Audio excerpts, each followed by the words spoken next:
I was already filming. Você tá filmando no meu celular? Yes. Tem que apagar umas coisas porque tá cheio, meu amor. Hello and welcome to another full video in English in this channel. I'm gonna try to at least like once a month maybe.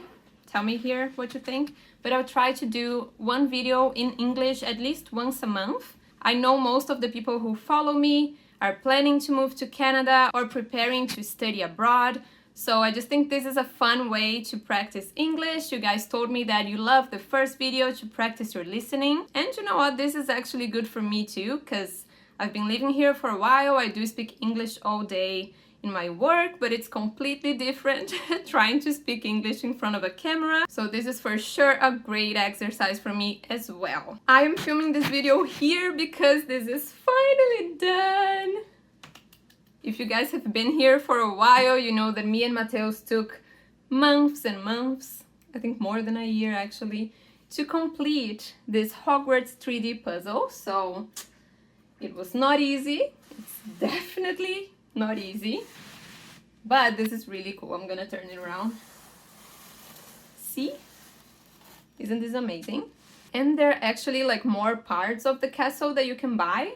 So if we wanted to, this area here could attach to another like big 3D puzzle. We're not gonna do that because, you know, this was too hard.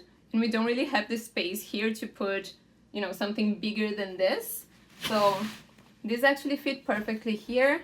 It's finally done. I have to say that I gave up on it because it was just too much. And Matheus finished it all by himself. So round of applause to Matheus. I had to take it because she wouldn't do it. So I just got it all done. Look how pretty. This is all me, okay? Don't give credit to her. This is all me. Bye. Okay. Bye. Bye. We'll do something else. I asked you guys on my Instagram, if you don't follow me there yet, go there. It's at tucalorete. There you go, at, arroba, in English. You say at.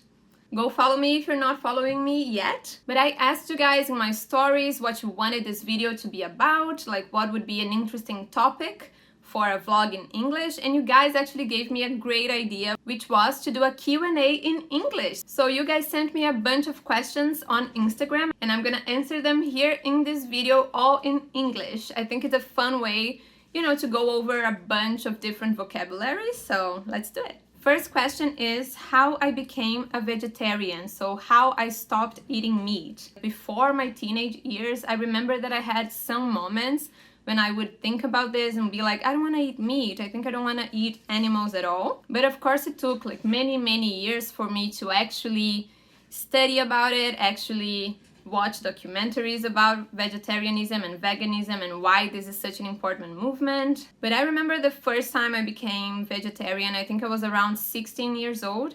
And I was a vegetarian for like 2 years. Then I went back to eating meat for a few years. Then I went back to being vegetarian. So that was my life for like 10 years. Until about 3.5, 4 years ago when I stopped eating meat again, and then I became mostly vegan as well. And then I also started researching about sustainability, about health issues, consumerism. So it's like much bigger than just not eating meat for me right now. But it started as, you know, just a feeling that something was wrong, that I shouldn't be harming animals for my food. I think that's how it starts for most people. And then when I realized this was also not the best choice for my health, this was also not the best choice for the world and nature in general, then it really just clicked for me. Everything made sense and I changed, you know, my eating habits and a bunch of other habits in my life as well. Next question. If it was easy to immigrate, to move to the US, the United States, would I have chosen to live in the US rather than Canada? And no, not really. I've been to the US a few times as a tourist before, so I've been to New York, I've been to LA, but I never wanted to live in the US. I feel like Canada is just better in some senses when we think about culture and when we think about respecting other people's differences, being open to immigrants. Canada is, you know, years ahead of the US in that sense for sure. So no, I think even if the process was the same, I would still choose Canada. I think the only reason that would make us move to the US would be if we had the opportunity to work in companies such as like Pixar or Disney, then we would go for sure, especially Matheus. It's like his dream to work at Pixar. So if it was like a career decision, if we had an amazing job offer, then sure. But apart from that, I prefer Canada to the US, so no. Next question is, has your family visited you guys since you moved there? And yes, actually my parents and my sister came in 2019, a couple months after we moved to Canada. Actually, my sister came and she stayed here for like 2 weeks. And then my parents came a month later and stayed also, I think, for 2 weeks. So that was great. When my sister was here, it was actually raining all the time and I was working, so we couldn't really do much. But when my parents visited, we were able to travel a little bit. So we went to Kelowna, Summerland. We did like a little road trip with them, so that was fun. And Matheus' family has not visited yet. Unfortunately, we really hope that they come this year, if Corona lets us. But the plan is to have them come visit us at the second semester. So let's all hope this works. Next question was if it was easy for us moving in together the first time we did. So how hard was it living together? The first time we lived together was actually here, and it was like 3 months after we started dating. So we were students here. The house that we used to live was like a student house. Our contract was about to end, so we were like, why don't we just move together, like just the two of us to a basement? That's gonna be cheaper, it's gonna be easier. So it was actually pretty insane that we moved in together so early. But I think at that time it was not really like real life. We were not actually getting married, you know, there were not that many responsibilities and things like that. It was pretty easy. And then when we actually decided to get married and move in together, I think we were used to each other already. We would always, like, I would go to his city and stay with him for like a month, and then he would come visit me and stay with me for like another month. If you guys don't know that, when we were back in Brazil, we lived apart. So I lived in São Paulo, he lived in Minas Gerais. It was like a 6-hour drive, but we would still like spend most of our time together. I was always with him, he was always with me. So I guess we were just used to it. We do fight sometimes. I think that's normal, especially because of like house errands. So if the house is dirty, then I don't want to clean it, he doesn't want to clean it. Like, this is the main reason why we fight. And this is the hardest thing for me when you move in together with someone. It's just like deciding whose responsibility each thing is gonna be so that that doesn't become an issue. So do that. Sit down, talk, define the rules, and then follow the rules. We don't do that, so sometimes we still fight. It's normal, it's okay, we'll survive. This one people ask me a lot. It's if we want to have a dog as well, or just more cats, or just one cat. And we really want to get a dog. It's always been my dream to have Dago, which is our cat, and then one dog, so have them both. And we are looking for options to adopt, but here in Vancouver it's really hard to find dogs to adopt, which is a great thing because we don't really have dogs, you know, out in the street or anything like that, so that's great. And then the dogs that do show up in shelters are usually brought here from someplace else, so other countries, other cities, and it's really hard to adopt. There are like huge lines. They post something about a new dog, like, oh, this dog just arrived, and then you call them, you message them, and it's like, oh, it's been adopted already in like 1 minute. So it's really hard to adopt here, but we do really want to get a dog, hopefully sometime soon, but we don't know. A few questions about kids. If you guys follow me on Instagram, and I think even here in the channel, you know that I really want to be a mom. We always talk about this. We're planning to have kids sometime soon. So that's funny that whenever I open like a question box, there's always a bunch of questions about kids. So okay, here we go.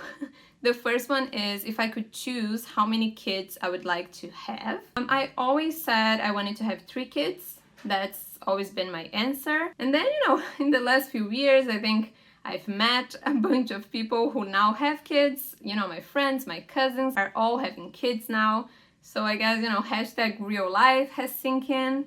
I'm not sure if I want to have 3 kids anymore because I have no idea how hard it's actually gonna be. So, you know, let's do this one at a time.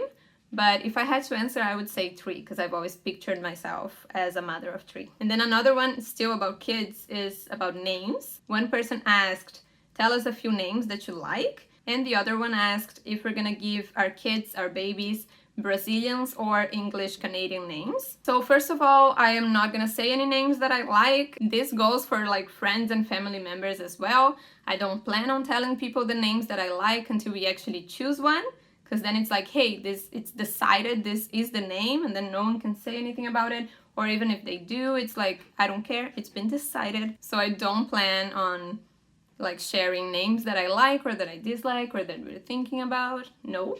But we do think about names that could be pronounced the same in English and in Portuguese. So names that work and that are easy to understand and to pronounce in both languages. Especially because things like Matheus is super impossible to say his name in English. So it's always like Matthias, Matthios, Matthews, Matthews.